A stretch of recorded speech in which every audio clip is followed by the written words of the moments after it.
each has got you know, the experience of sitting in front of the classroom. And I've never done this before, so that's very, very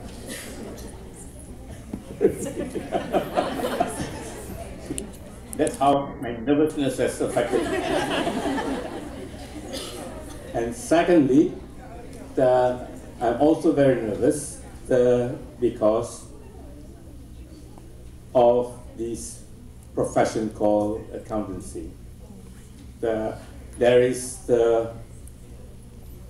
certain misperceptions about this profession. When I first studied accountancy, accountancy was regarded as a dropout profession. You know why it is called a dropout profession? Because during my time in schools, all schools in Malaysia has got either the science stream or the arts stream.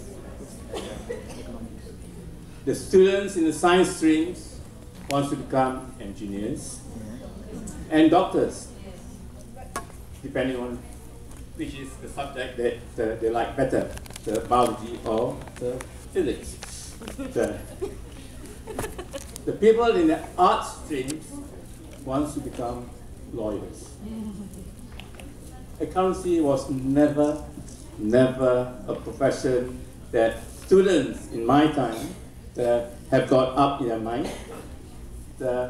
So when the lesser qualified students from the schools not getting places for either medical school, the engineering school, or law school, then they decide, maybe I'll become an accountant. That's why it is called a dropout profession. So how do I now talk about this dropout profession? To school teachers, counselors, you know, very gung-ho about wanting you know, the students to become engineers, perhaps lawyers. And after listening to him, you know, maybe there will not be any more students in the schools who want to become accountants, because you know, engineering is so very good. You know. Okay, let me try to first debunk a couple of these misperceptions that accountants are bean counters or bookkeepers. They are not. I'll talk about it later. The second misperception is that in order to become an accountant, you must be very good in maths. No.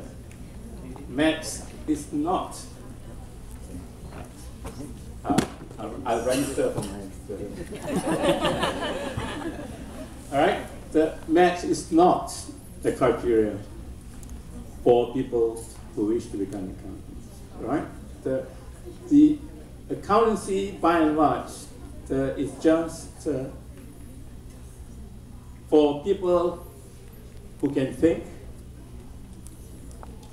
but more so for those who can think differently, lateral thinking, and for those who have got flair for figures. Right? And what do I mean by flair for figures? Right? Numbers. Actually, it's so very simple. Numbers are just 0 to 9. Yeah? It's only 10 digits.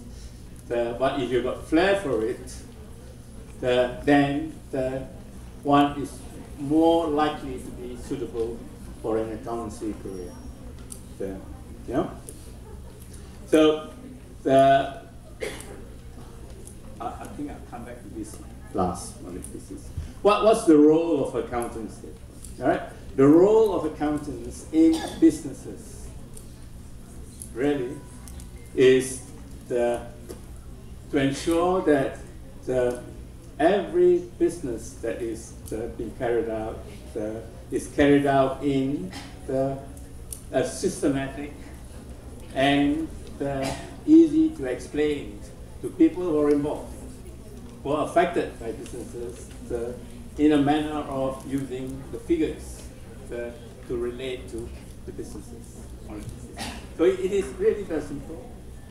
It doesn't take the genius in students to become accountant, as long as they're just good at analyzing figures and explaining the concepts, the results of businesses by way of using figures on the business.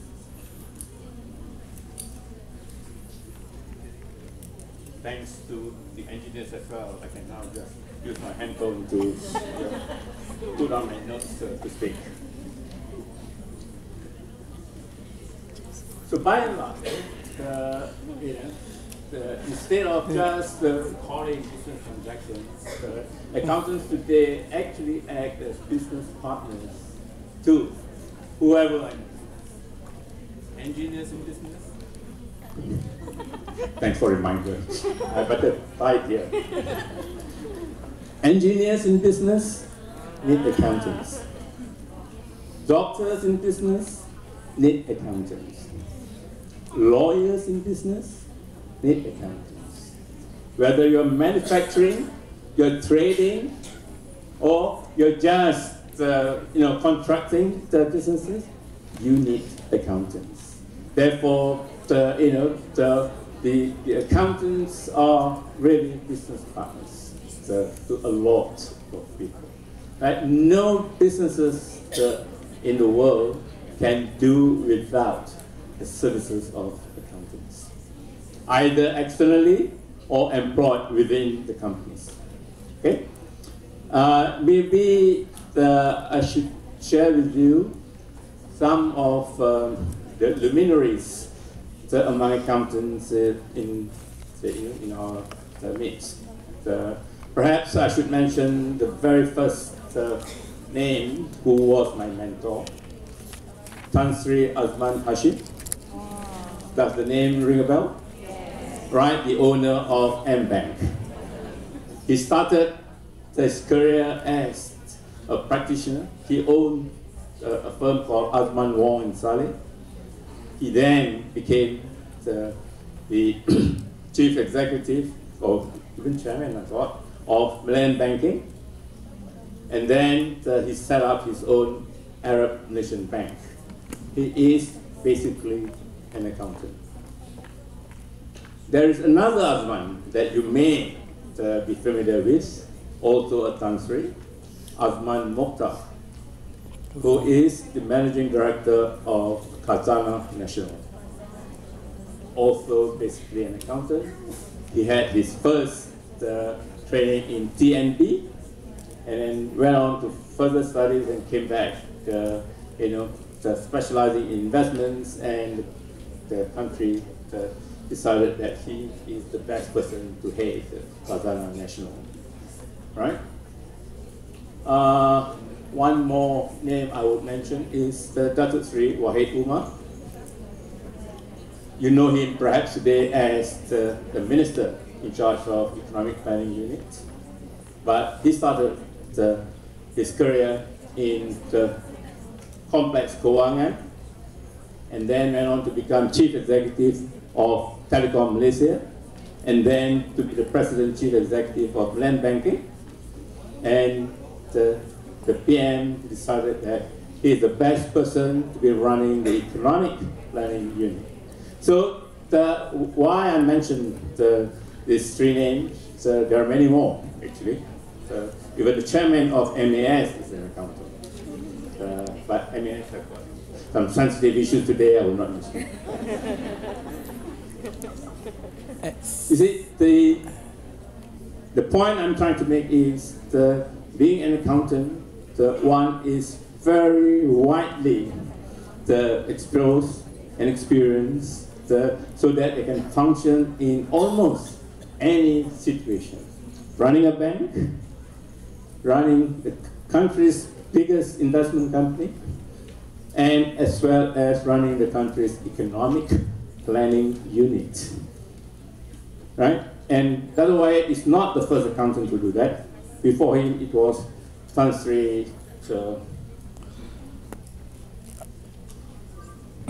Amir Shah, also who was president of Land Banking. In fact, Amir Shah was my classmate in Johor when we were schooling. So that shows how widely important an accountant can be in the business organization, even in government.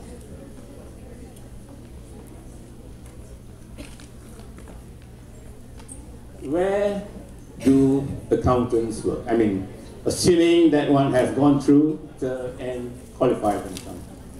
Where do these accountants work? Basically in 3 different places.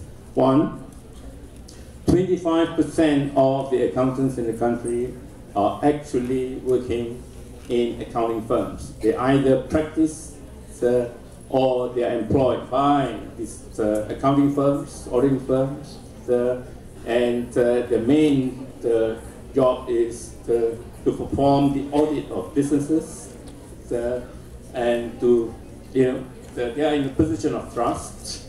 They are actually auditing the companies. Either if it's a private company, the report goes to the company's commission, the Syarikat, or if it's the public companies, the Securities Commission, the Bursa of Malaysia are the places where their services are kept. Yeah? And to shareholders, the people who own shares in companies then gets to rely on the audit report which is signed off by these professional accountants.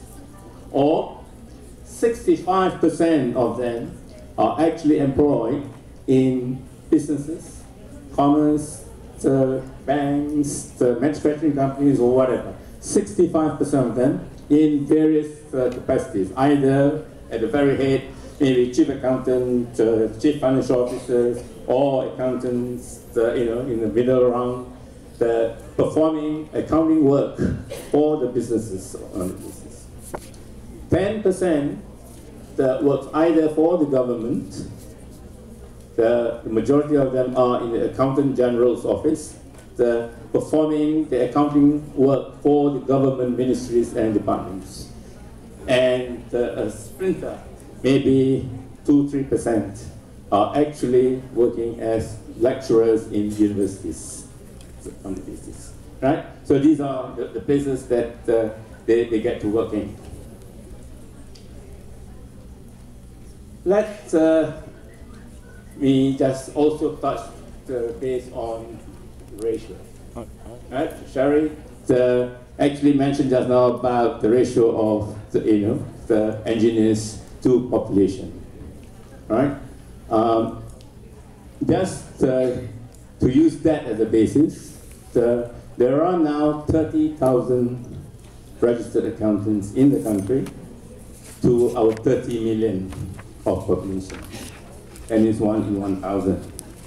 But where accountants are concerned, that ratio of accountants to population is really not very relevant, not very appropriate, because accountants do not service individual citizens of a country, unlike doctors. So while it is fair to quote a ratio of 1 doctor for every maybe 500 citizens, it is not so far as accountants are concerned, because accountants do service the businesses. Therefore, the ratio that I would share with you is the number of accountants to the number of registered businesses, right? There is about 1,000 million companies that is registered with the Companies Commission today. That means with 30,000 accountants in the country, it is sadly very, very short. Okay? Now, the government has said that Malaysia would probably need about 60,000 accountants by the year 2020. Right? I can understand why 2020. That's because that's the time when the government is expecting for the country to become developed. But I don't really understand how did they arrive at the number of 60,000. Right? And that is debatable. But whatever it is, assuming that the government is correct in saying that we need 60,000 accountants by the year 2020, and that is only in 6 years' time. The challenge is therefore for us to double the 30,000 to 60,000 in 6 years, which is really a big task on that basis, right? As I said, assuming that the government is correct in saying the 6,000, therefore we've got a big task of making it. Otherwise, as the country developed and is regarded as a developed country, we are going to be very short in accountants to serve the business in the country on that basis. Yeah? And therefore, right now, you've heard of Peneraju. All right, Peneraju has got a program now to want to be involved directly in the development of accountants in the country, especially so for the Putras. Let me just take a side step on these Putra issues. I actually completed my accountancy training in 1971, and that was the year that the late Tun Razak announced the setting up, the establishment of the Putra, or rather the new economic policy, right? And gave a lot of preferences for Putras. Why is therefore the accountancy, the profession, is very much lacking, especially in Putras? I have some second thoughts. It is not only in the accounting profession that we are short of Putras. It is in respect of every profession that we are short of Putras. Maybe the shortage in some other profession is less, in terms of intensive than the accounting profession. But given that our population now is 30 million, the Putras population is about 14 million, right? The Putra population of those aged between 17 and 23 is the one that's getting into the workforce, is maybe only 3 million, right? So 3 million, to be divided into all professions, that becomes the issue, right? My engineer friend just now talked about the lack of males. I mean, in this hall alone, I think there is 80% ladies and 20% male. And you ask what happens to the male? I have an answer for that. While the girls goes to universities, the Malay boys got themselves into pusat seranti. Seriously, right? So the issue here, therefore, is how do we get on, right? We have now the MIA, right? The Malaysian Institute of Accountants have now changed our focus to the schools. It used to be just at the university, because it's after the universities that they get into membership of MIA. But we have now changed focus. That's why we are here today, right? Trying to get you, counsellors, to be able to counsel students who have got a flair for figures, who wants to be accountants, to get on to become accountants. That means they get to universities doing accountancy, rather than doing something else and then later you know,